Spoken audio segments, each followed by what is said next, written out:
చెప్పు. ఇక్కడ ఎవడో ఏదో నా బొమ్మకేస్తున్నాడు. ఆ పెద్ద లఫుట్ గళ్ళ ఉన్నాడు. ఓకే ఓకే, నువ్వు కూడా త్వరగా వచ్చాయి. నువ్వు కూడా గీంచుకుంది కానీ 100 రూపాయలేనంట. ఆటో వాడిని తొందరగా ట్రై చేయమని చెప్పు. త్వరగా వెళ్ళమని చెప్పు. సార్ అయిపోయింది సార్.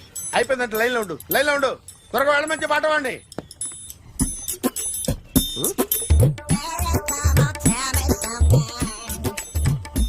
బాగుందిరా, చాలా బాగుంది. 100 రూపాయలు ఇవ్వండి సార్. వాడిని అడిగి తీసుకో. వాడిని అడిగి తీసుకోరా.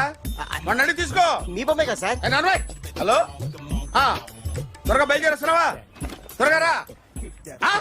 ఏంటా సౌండ్? యాక్సిడెంటా? ఏ సెంటర్ లో? నేను వస్తున్నా ఉండు. సార్ సార్ నా 100 రూపాయలు సార్. 1 సెకండ్ లైన్ లో ఉండు. జాగ్రత్త. హలో సార్ సార్ సార్ మీరు టెన్షన్ లో ఉన్నట్టున్నారు. మళ్ళీ కలుస్తాను. మిమ్మల్ని కావాలంటే ఎక్కడ సార్? నన్ను కలవాలంటే నీ కర్మ